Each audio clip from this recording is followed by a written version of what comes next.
let's look at the synastry between Donald Trump and Elon Musk.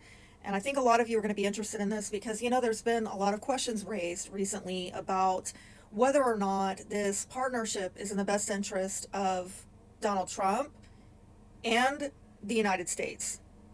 Gotta say right out the gate that something that Elon has in common with the United States is that Elon's a Cancer, and so is the United States.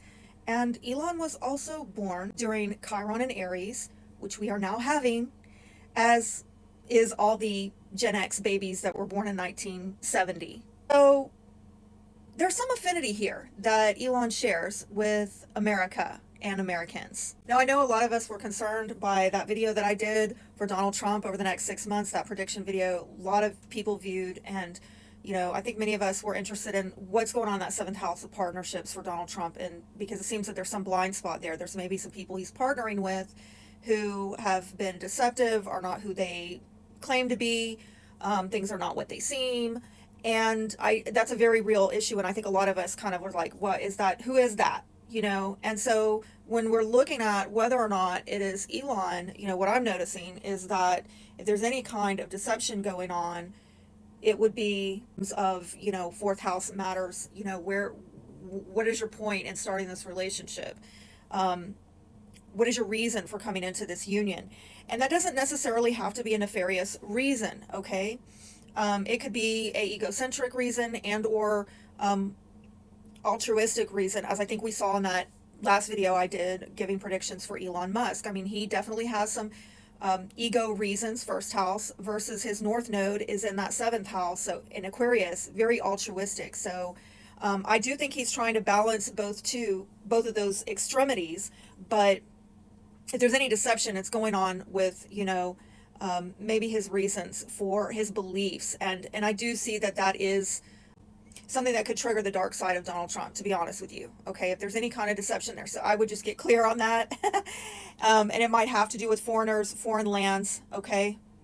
And this does kind of come up with the H-1B thing, which, I got to say, given Elon's transits over the next 6 months up to 3 years, okay, I can see he's working through these issues of, at what point is it beneficial, maybe what is beneficial for me bringing foreigners into this land, into my companies, it benefits me, but it doesn't exactly benefit this country. So there's some kind of weighing that's going on here that Spirit is working with Elon on, and I don't think he's going to get it completely worked out until maybe 3 years from now. He'll come out of that.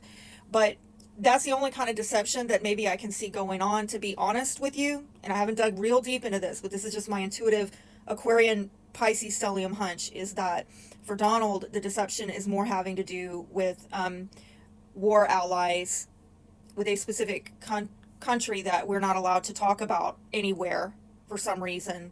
And it starts with an I and ends with an L, and that's all I'm going to say about it. Yeah, well, okay, in all honesty, Elon is in cahoots with them as well. Who isn't? Who isn't in cahoots with them that has, you know what I'm saying? Let's just keep it real. Well, let's talk about what Donald Trump and Elon Musk have in common. And I gotta say, even though Donald is a Gemini and Elon is a Cancer, they're not far off from each other, okay? Donald Trump is a third decan, Gemini, Cancer leaning, as you can see, and then Elon is a first decan, Cancerian, Gemini leaning. So they do have a lot in common. And notice that they both have Mercury in Cancer. So a lot of the thinking is aligned. Now, there's been some talk about whether or not Donald Trump actually likes Elon. And I actually think he does, because I think they agree on a lot of stuff. They think a lot alike. Plus, Elon's sun is showing up in Donald's 11th house, having to do with friendship. It also has to do with colleagues and ambitions, but the friendship vibe is there, and the great minds think alike vibe is there as well. Now, I do feel that people were picking up on some kind of incompatibility. Like, we saw little snaps of little clips, video clips of the inauguration, and there seemed to be something kind of off or disjointed in the exchange there. And I personally feel it has to do with they have a different emotional nature, okay? Donald has his moon in Sagittarius, whereas Elon has his moon in Virgo. So the way they emote is very different, and that may be a bit of incompatibility there that I think people do pick up on. Now, I do think that Elon is having a profound impact and change upon Donald's income, resources, and also, we've got Uranus over there as well in his second house. So, we're definitely seeing that he's coming in with Doge, not only impacting the financial legacy of the United States and really playing a big role in the Pluto return that this nation is experiencing in the United States second house. Um, but I do feel that in some respect that's also echoing into Donald Trump's personal life. However, Elon's Black Moon Lilith, his shadow, is also in that second house. So that's something that maybe he needs to pay attention to, that both of these guys have a lot of money and they have personal interests and motivations financially that are their own. And that's something that needs to be looked out for. Overall, I don't think that Elon is entirely Donald's blind spot, to answer the original question. If you look in his seventh house, there's really nothing there from Elon to indicate that. If anything, there's maybe some emotional incompatibility, but other than that, they think alike. They're good friends, it seems. And maybe they weren't upfront with each other at the beginning of their partnership about their motives. Maybe that's something that needs to get ironed out.